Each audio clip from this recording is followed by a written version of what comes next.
you know that these staffs are going to be overworked. We already saw that during COVID, and this agency does not respond well to overwhelming applications. Here's a quick summary of the entire process for applying for an SBA EIDL natural disaster loan. First off, exhaust your insurance options. You want to make sure if you have insurance that covers you for some or all of your loss, whether it's property, physical damage, or for your home, loss of your personal property like furniture, clothing, and so forth, or for your business, physical damage or economic injury loss. If your insurance covers you for some or all of those, you want to put your claim in and you want to exhaust the claim process to determine that you can get reimbursed fully or not completely. Once you've done that, then you go to the SBA website and you submit your EIDL application. And a word of caution, make sure you're using one computer, and we prefer using a computer, not a smartphone. That is our highly urgent, recommended, strong advice. Use a computer. One computer, the same computer you're going to use every time you have to access the SBA portal. The reason is SBA has security protocols in place and they track the IP address. Yes, it's a nightmare, and you would think SBA learned something after the COVID-19 crisis. They didn't learn a whole lot. Don't use a smartphone. Submit your application. Now you'll see when you go onto the SBA website, there's a security CAPTCHA screen to fill out. That's how you know that SBA is tracking the IP address. We saw too many instances during the COVID-19 EIDL process. Clients or us as consultants would log in from different computers or just the same computer, maybe your laptop, but it's on a different Wi-Fi or different IP address. And this makes the SBA internal process completely batty because of their cybersecurity protocols, much of which is not really in touch with reality. Another word about the application, the email address that you're going to use, you should have that accessible at all times and forever for your EIDL application, because all communication from the processing and submission stage to the approval and the funding stage and the post-closing stage, all of your email communications will go to that original email address, and changing an email address in the future after your application is submitted with the SBA is very difficult. We recommend that you create a special email address just for your SBA EIDL natural disaster application. When we helped hundreds of small business owners with the COVID-19 process, we had the client create a unique Gmail address specifically for that purpose. Whether it's Gmail or another type of email provider, we strongly recommend that you create an email account just dedicated to this EIDL natural disaster application. Don't use that email address for anything else. We saw that happen too through the COVID-19 crisis. We had clients create the unique Gmail address, and next thing you know, they're getting emails for subscriptions to magazines and interior decorating websites and other notorious websites. So you want to take extreme care that this email is only going to be used for your SBA EIDL natural disaster application. It is so important because SBA communicates and prefers to communicate by email. And if you get an important email from SBA and you don't respond to it in a timely manner, it can either delay your application process or worse, lead to your application being canceled or declined.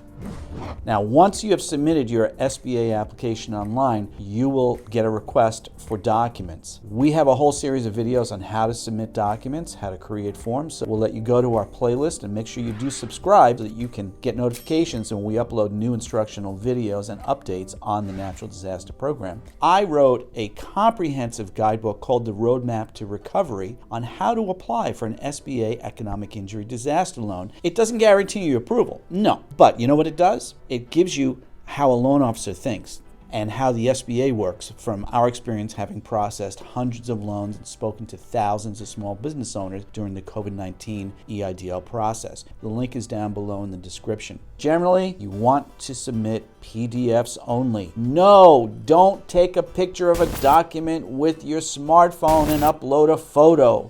No, don't do that. Get a proper PDF program and create PDFs, whether it's from scanned documents or photographed documents. PDF is the way to go, and in our business we have always used Adobe Pro as the gold standard. It beats the heck out of pretty much every other PDF program out there, especially when you're submitting documents to the federal government.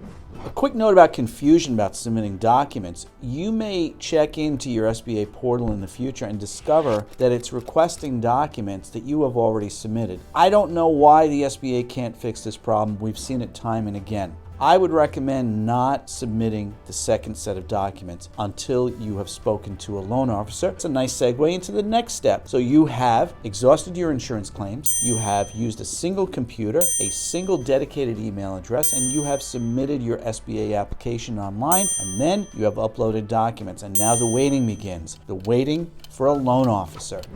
An SBA loan officer will contact you either by email or phone, or both, usually in fact both. And that's the moment of truth. That's when someone is actively working on your file. That should be a very encouraging moment when you get that response. At that point, you may want to bring up to the loan officer that you have already submitted documents, and you may want to ask the loan officer, have you reviewed my documents and are they acceptable? These are two fair questions to ask. In fact, I highly recommend that you ask those two questions. You know, it's not enough to send in documents. Sometimes you got to say, hey, I sent the documents.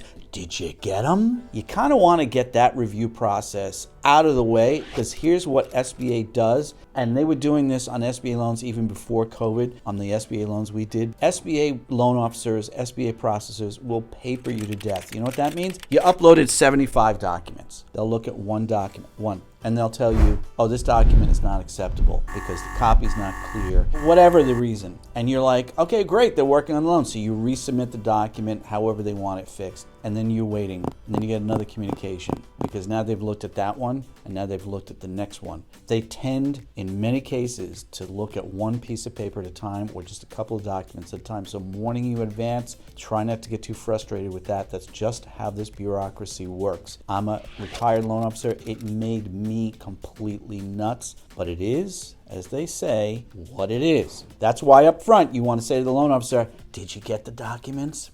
Are they acceptable?